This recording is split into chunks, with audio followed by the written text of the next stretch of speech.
అన్న నేను ఇప్పుడే ఏంటంటే కింగ్డమ్ సినిమా చూడడానికి వచ్చిన నా ప్రీమియర్ షో ఎలా ఉంటుందా ఏందా అని చెప్పేసి భారీ అంచనాలతో వచ్చిన. కానీ టీజర్ ట్రైలర్ చూసిన తర్వాత సినిమాని ఏ రేంజ్లో హైప్కి తీసుకెళ్ళిపోతాడో అని చెప్పేసి హై ఎక్స్పెక్టేషన్స్తో వచ్చినాం. కానీ అంత పెద్ద హైపు ఎక్స్పెక్టేషన్స్ ఆన్ స్క్రీన్ మీద అయితే కనబడలేదన్న.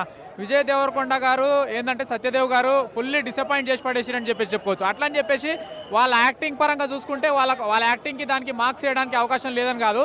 వాళ్ళకి ఇచ్చిన యాక్టింగ్ క్యారెక్టరైజేషన్ ప్రకారం సరైన న్యాయమే చేశారని చెప్పేసి చెప్పుకోవచ్చు.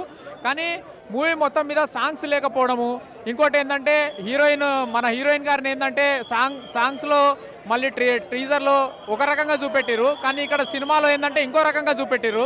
లవ్ బాండింగ్ కెమిస్ట్రీ ఏదైనా ఉంటుందేమో అని చెప్పేసి ఎక్స్పెక్ట్ చేసి వచ్చినాం. కానీ ఊహించినంత ఎక్స్పెక్టేషన్స్ ఏంటంటే ఇందులో లేవు. స్టోరీ ఏంటంటే ఎన్నుకున్న స్టోరీ రైటే, కాకపోతే ఏంటంటే భారీ మొత్తంలో ల్యాక్ చేసి పడేసిర్రు అన్న. ఏంటంటే సత్యదేవ్ గారు, విజయ్ దేవరకొండ గారు వీళ్ళ యాక్టింగ్ పర్ఫార్మెన్స్ చూడడం కోసమే ఈ సినిమాకి రావాలన్న. అదొక్కటే ప్లస్ పాయింట్ తప్పించి సినిమా స్టోరీ పరంగా ఏమంత ప్లస్ పాయింట్ లేదు. కాకపోతే last climax scene 35 minutes before మాత్రం విజయ్ దేవరకొండ గారి యాక్టింగ్ పర్ఫార్మెన్స్ అరాచకం అని చెప్పేసి చెప్పుకోవచ్చు. అదొక్కటి ప్లస్ పాయింట్ తప్పితే ఇంకా ఇంటర్వెల్ బ్యాంగ్లో ఏంటంటే బ్యాక్గ్రౌండ్ విజువల్, కొంత బ్యాక్గ్రౌండ్ స్కోర్, మ్యూజిక్ విజువల్ వస్తుంది, అదొక్కటి హైలైట్. ఇంకా అది తప్పించి ఇంకా హైలైట్లు అంటూ అసలు ఏమీ లేవన్నా. కానీ విజయ్ దేవరకొండ గారి బాడీ, సిక్స్ ప్యాక్, కట్అవుట్ చూసి అరే ఏ రేంజ్లో ఉంటుందని అనుకున్నాం. కానీ అనుకున్నంత రేంజ్ లేదు. బాడీ ఉంది కానీ కంటెంట్ స్టోరీ రైట్ స్టోరీని తీసుకురు, కానీ ల్యాక్ చేయడం అదొక డిసప్పాయింట్.